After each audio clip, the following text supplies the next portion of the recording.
Bagaimana cara Siti Maryam beribadah kepada Allah? Apakah dengan menggunakan panduan kitab Taurat? Hunalika da'a Zakaria rabbah. Zakaria berdoa. Bagaimana doanya Zakaria? Berdoa kepada Allah. Ibadah Nabi sebelum Nabi Muhammad itu ada yang tegak saja seperti Nabi Sulaiman, ada yang sujud saja. Komplitnya pada Muhammad sallallahu alaihi wasallam, ada tegak, ada ruku, ada i'tidal, ada sujud, antara duduk dua sujud, ada tasyahud, ada salam kiri, ada salam ke kanan. Jadi nabi-nabi sebelumnya itu macam-macam.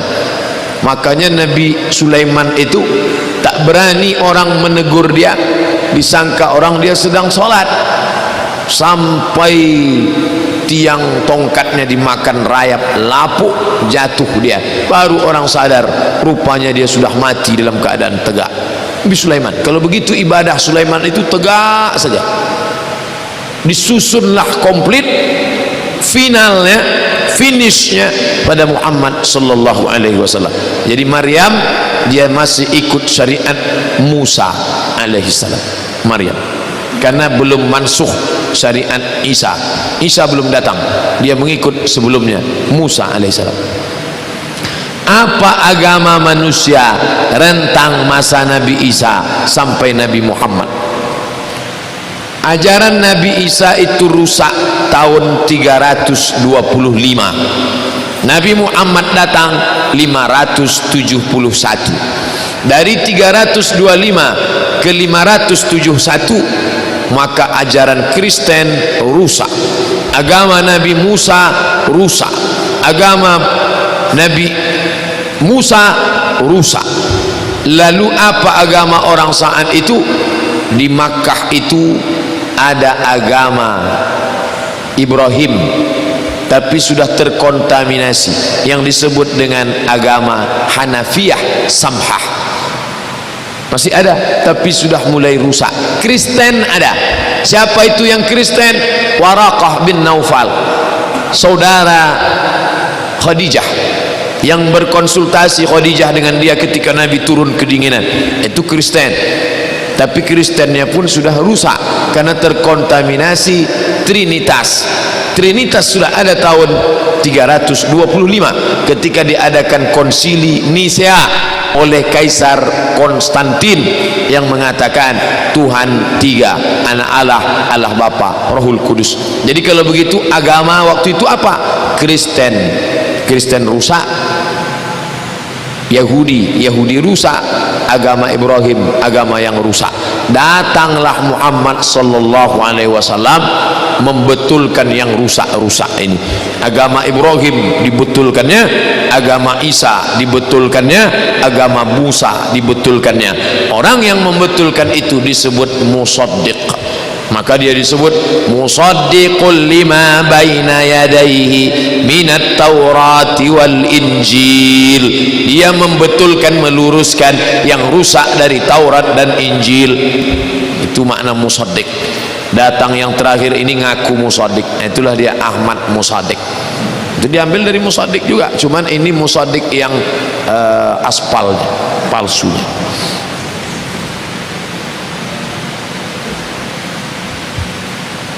Bagaimana cara melunakkan hati orang yang keras ketika disuruh untuk beribadah kepada Allah? Doakan tak mempan. Gimana caranya Pak Ustadz? Besok pagi, kalau besok libur, belum libur, hari Sabtu, ajak dia pengajian subuh. Kalau dia tak mau datang pengajian, bawa dia ke ruang ICU Rumah Sakit Arifin Ahmad. Nengok orang yang sudah ngorok,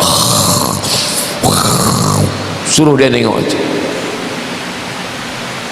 Tak juga berpengaruh Pak Ustadz. Bawa dia ke pemakaman, ajak dia ke tepi, udah agak-agak dekat, senggolkan sikit biar jatuh dia ke dalam. Dia yang memikul nyambut. Insya Allah kalau turut cakap saya ini, pengajian nengok orang sakit, nengok orang mati, tiga. Pengajian nengok orang sakit, nengok orang mati. Kalau tidak juga tersentuh, berarti memang dia penghuni neraka jahanam. Tak ada lagi yang bisa melunakkan hati. So preman-preman orang kalau udah menengok mayat terbujur kaku, itu biasanya hatinya, apalagi masuk ke dalam liang lahat menyambut jenazah, mandikan orang mati. Makanya bapak ibu ikutlah mandikan orang mati. Itu memberikan terapi yang luar biasa, yang tak didapat lewat ceramah, yang tak didapat lewat. Makanya ada kawan saya digali, saya jalan ke pesantren dia, bang apa kabar, sehat? Jalan saya ke pesantren, saya tengok ada lubang. Loh, ini lubang apa? Lubang sampah kok panjang kali. Ini lubang liang lahat, ada lampu petroma. Malam-malam santri-santri itu kubur di sini. Beli kain putih, saya gulung, letakkan situ. Beginilah nanti mau nangis-nangis malam itu, entah menangis karena takut, entah menangis karena taubat, wallahu a'lam.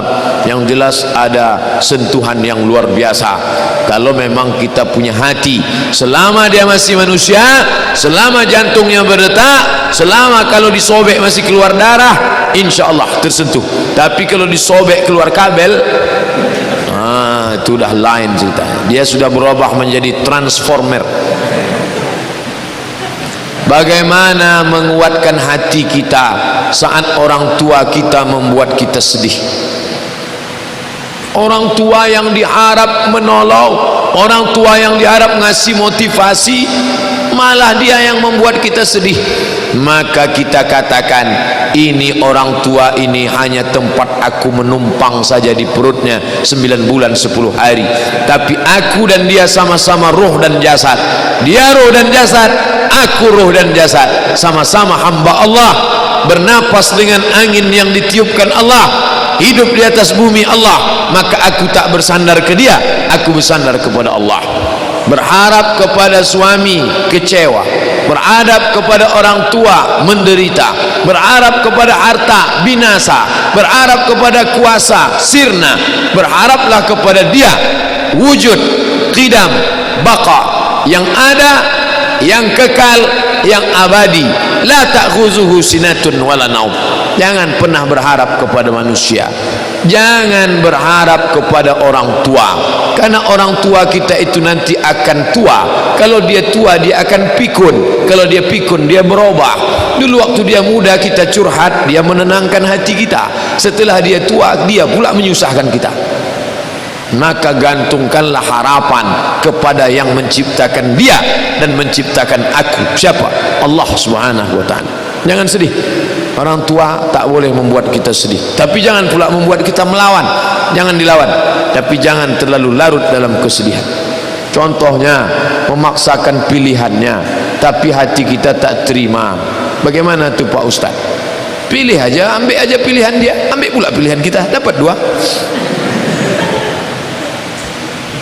Kalau laki-laki, kalau perempuan payah, pokoknya duduklah, musyawarahkan yang baik. Wa amruhum syura bainahum. Allah kasih jalan keluar. Allah berjanji, "Wa may yattaqillah yaj'al lahu makhraja." Ustaz, ada hadis yang melarang kita duduk bersandar ke belakang dengan tangan kiri. Bagaimana maksudnya? Bersandar ke belakang, bertopang gini. Macam orang mau berjemur di pantai tapi tak dapat pokok kelapa. Apakah larangan itu haram? Larangan itu sekedar tak berakhlak. Kalau larangannya kuat, haram. Kalau larangannya tak kuat, makruh. Ini larangannya ini apa? Sekedar larangan, tak sampai kepada haram. Jadi kalau kita capek gimana? Bawa kain burdah sorban yang warna hijau itu, ikatkan ke pinggang, ikatkan ke pinggang, duduk bersila, lututnya ini ikatkan ke pinggang. Nanti kalau ngantuk tuh jatuh dia, bangkit balik, hilang ngantuk. Orang yang duduk halakoh pengajian gitu, ikatkan. Nanti kalau dia sudah fokus, diletakkan di tengkuk. Kalau pas musim dingin sejuk, lilitkan ke kepala. Kalau dia diletakkan di tengkuk, namanya burdah. Kalau dililitkan ke kepala, namanya imamah. Kalau tak dililit, hanya disungkutkan macam jilbab, namanya ghutrah. Nah, itu yang kain yang biasa dipakai. Kenapa dililitkan kepala? Musim dingin tuh kepala dililitkan kepala. Itu maka orang bersorban. Dia letakkan di bahu biar supaya hangat. Pas mengantuk diikatkan ke kaki supaya kantuknya hilang. Nah, gitu. Jangan duduk bersandar ke belakang. Itu adab belajar menuntut ilmu. Bagaimana cara kita menghadapi fitnah orang lain? In ja'akum fasiqun binaba'in fatabayyanu. Kalau ada orang membawa berita bohong dusta, fatabayyanu, klarifikasi. Kalau siapa fitnah kita klarifikasi. Katanya Ustadz Somad Syiah ya. Siapa yang bilang? Ada yang ngomong begitu. Saya tulis di, tengok Pak, sini sebentar, tengok youtube.com Somad Syiah. Kita tengok ya, Somad Syiah, enter 6 video Somad Syiah. Coba dengar isinya ke 66. Somad suka Syiah apa Somad benci Syiah? Ngatain Syiah semua Pak. Bapak percaya yang situ atau yang ini? Harus diklarifikasi. Kalau dia sekadar isu-isu tak perlu ditanggapi, tapi kalau dia serius, Polda kantor Polda tak jauh. Hukum ada, maaf nanti setelah mau dijatuhkan hukum nangis dia minta maaf baru kasih maaf. Bukan belum apa-apa udah maaf. Gimana nih? Maafkanlah. Enak aja maafkan. Hukum ada. Kalau lah hukum tak ada, takkan ada hukum potong tangan. Bila barangmu dicuri, maafkan aja lah. Bila istrimu diganggu orang, maafkan aja lah. Oh, tak begitu Islam. As-sinnu bis-sinni, gigimu dipatahkan orang, patahkan juga gigi dia. Al-ainu bil-aini, matamu dicolok orang, colok juga mata dia. Wal juruha qisas, kalau kau dilukai orang, lukai dia. Dalam Islam ada hukum, tapi ada akhlak. Faman afa wa aslaha, siapa yang mau memaafkan dan berdamai, fa ajruhu 'ala Allah, Allah akan berikan balasan. Tapi tengok dulu, hukum dulu baru maaf, bukan maaf dulu baru hukum. Wah, ini mesti urutannya jelas. Ustaz, apa bedanya fahsya sama mungkar? Inna salata tanha anil fahsya wal munkar. Apa beda fahsya sama mungkar? Fahsya seksual, mungkar non seksual. Pelit betul Pak Ustaz, mungkar. Cakapnya kasar, mungkar. Matanya gatal, fahsya. Ngomongnya porno, fahsya. Ada orang tak fahsya tapi mungkar, ada orang tak mungkar tapi gatal. Yang lebih parah, sudahlah fahsya, mungkar pula, komplitlah sama dia semua. Itu beda fahsya sama mungkar. Bagaimana tata cara pernikahan ala Rasulullah? A'linu hazan nikah. Pertama, a'linu hazan nikah, nikahnya umumkan, jangan diam-diam. Maka tak boleh nikah sir, nikahnya mesti jahar. Jangan nikah siri, sir diam, dia mesti jahar. Bismillahirrahmanirrahim. Nampakkan. Waj'aluhu fil masajid, buat di masjid. Itulah kemarin kita akad nikah kawan kita di masjid, buat di masjid. Tapi jangan bapak yang udah nikah gara-gara ini, oh kemarin saya nggak di masjid Pak Ustadz, maksudnya tak apa-apa, anak-anaknya nanti di masjid. Cuman kalau buat akadnya di masjid, hormati masjid. Ini akad di masjid, pakai datang tamu tak pakai jilbab, bajunya transparan, itu menghina masjid. Saya kalau udah nengok begitu di masjid, ini tak betul nih. Pengurus berhak untuk mengusir, tapi pengurus tak pula bisa ngusir, bayar 5 juta. Ini akhirnya dikorbankan rumah Allah SWT. Wadribu alaihi biddufur, duf, pukulkan, kelempang, kelempung, kelempang, kelempung, kelempang, kelempung. Pukul gendang boleh. Keyboard tunggal Pak Ustadz, janjikan lagunya. Lagunya lagu-lagu religi. Salatullah salamullah, oke. Barakallahu lakuma wa baraka alaikuma wa jama'a bainakuma fi khair, oke. Selamat menempuh hidup baru, oke. Bila Israel, jangan. Masa orang nikah lagunya Bila Israel? Saya datang acara walimah adik kawan saya. Begitu kami duduk, keluar lagu dangdut. Saya tanya, ini enggak dipesan nih kemarin, kok lagunya lagu begini? Udah dipesan, Mat. Katanya janji ini, rupanya cuma lagu pertamanya aja. Ini mesti akad di awal itu, mesti MOU-nya jelas. Lalu kemudian la nikaha illa biwaliin, umumkan, jangan diam-diam. Buat di masjid ada gendang hiburan, karena itu perayaan besar. La nikaha, tidak sah nikah illa biwaliin, kecuali ada persetujuan wali. Ini banyak sekarang anak melawan orang tua. Pak, saya nikah sama si Anu ya. Enggak boleh. Bulan depan datang dia, Pak, ini suami saya. Loh, kok bisa nikah? Wali sudah kubeli. Ada pula beli wali. Tak berapa kali orang nanya saya tentang beli wali. Mana wali bisa dibeli? Wali murid aja tak bisa dibeli, apalagi wali nikah. Maka ikutilah sunnah-sunnah ini. Itu bagaimana tata cara menikah. Nikah ala Rasulullah itu simple saja. Adapun maharnya, perempuan yang paling ringan, rendah, murah maharnya, itulah yang paling barokah. Perempuan yang paling ringan, rendah, murah maharnya, itulah yang paling barokah. Nikahlah dengan mahar yang jangan memberatkan. Orang mempersulit pernikahan. Kalau nikah mahal, maka zina murah. Itu hukum.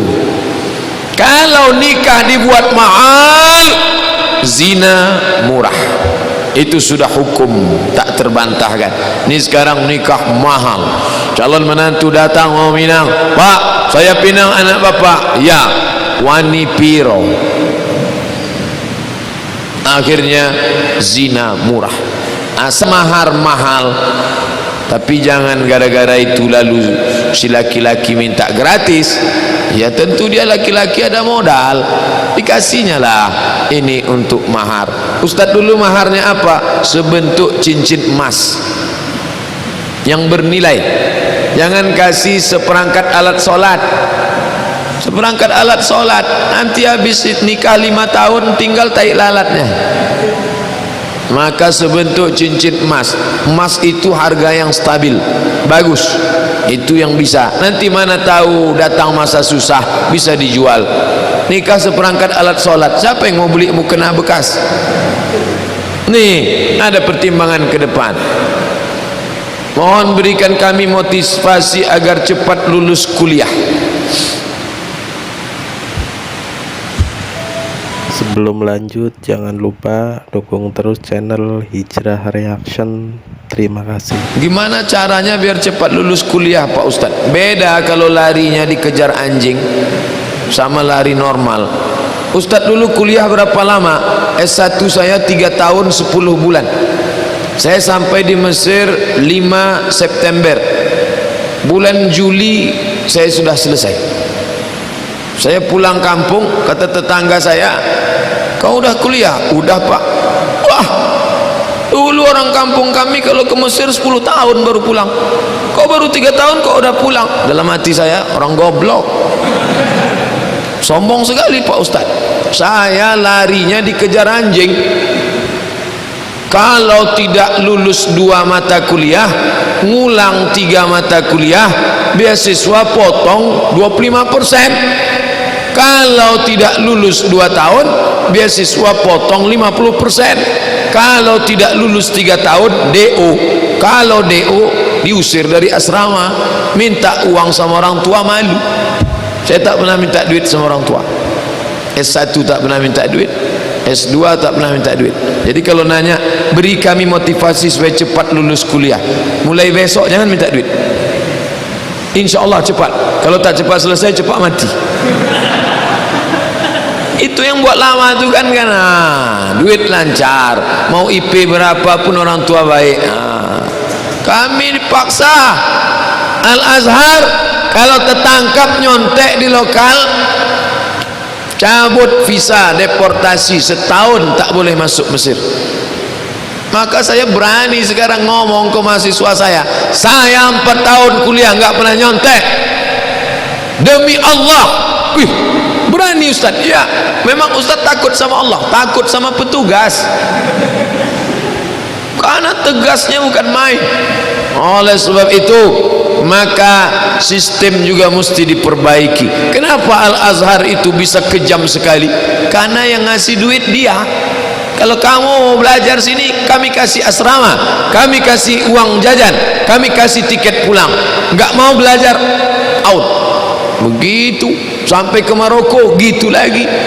24 bulan tidak selesai S2, usir dari asrama, potong beasiswa, pulang.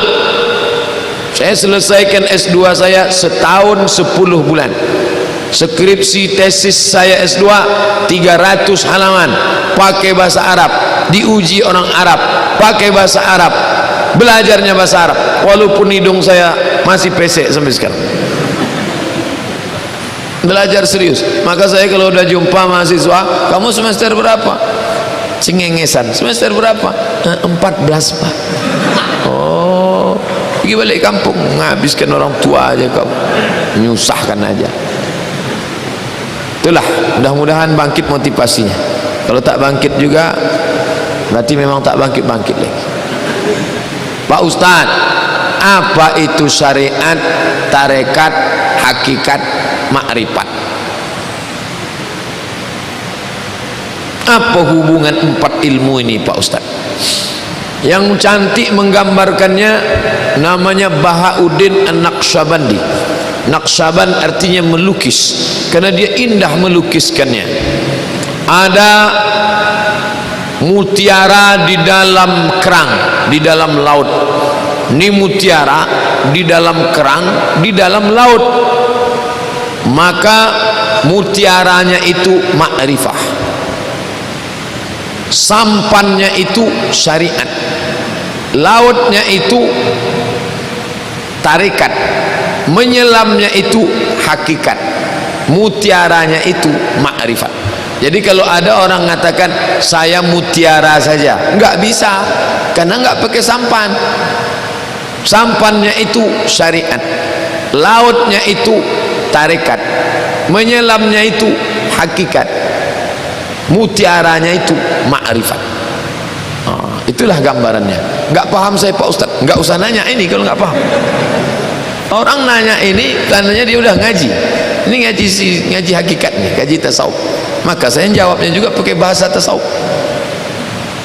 Ustaz belajar tasawuf di mana? Di Azhar, diajarkan tasawuf setahun, 1 mata kuliah. Saya lulus mata kuliah itu. Masalah jodoh Pak Ustaz, sebenarnya jodoh itu takdir atau usaha? Ini jodoh saya nih, bahwa saya berjodoh untuk dapat air ini jodoh saya. Sekarang kita katakan jodoh ini takdir, kita katakan jodoh ini takdir. Nah, tengok aja lah jodoh itu.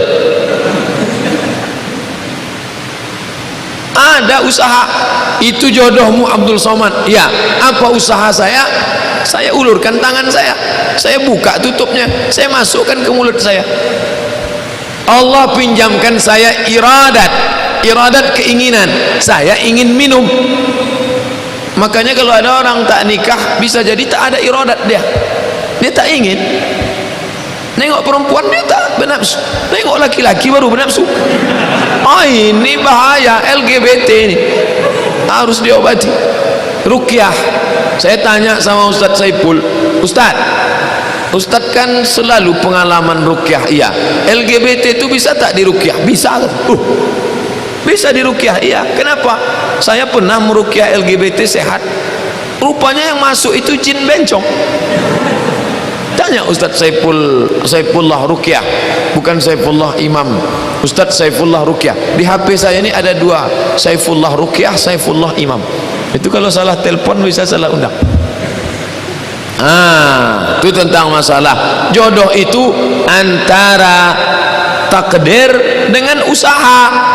Jadi kalau ada orang mengatakan kamu nggak ada usaha cari, kalau jodoh nggak kemana Pak Ustadz, kalau jodoh datang sendiri. Iya kalau datang anak gadis, kalau nenek-nenek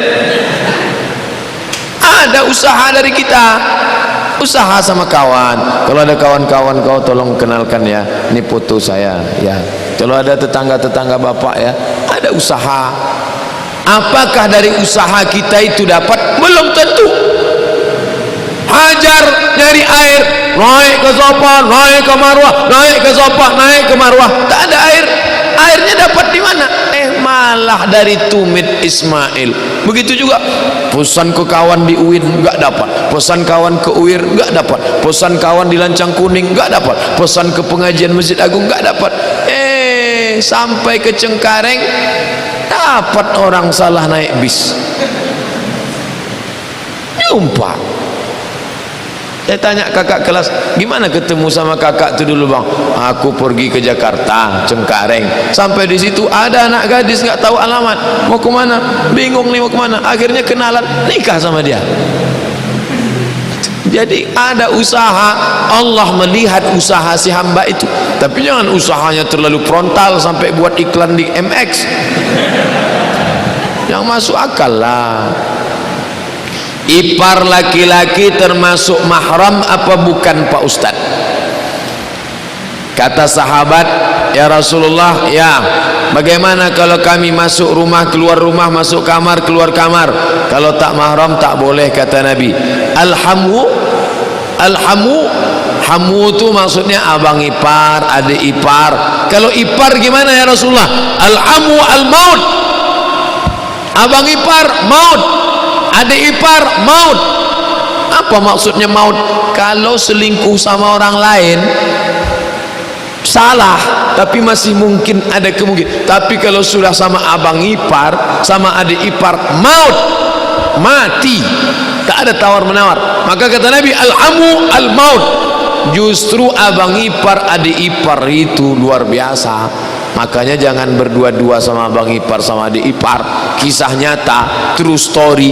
Ngomongnya ke saya, Pak Ustadz, boleh nggak saya nikah lagi? Saya bilang boleh kalau izin istrinya menurut hukum kompilasi hukum Islam Indonesia. Andai istri saya izin pun pasti nggak boleh, nggak jadi Pak Ustadz. Kenapa? Yang suka sama saya ini adik ipar saya.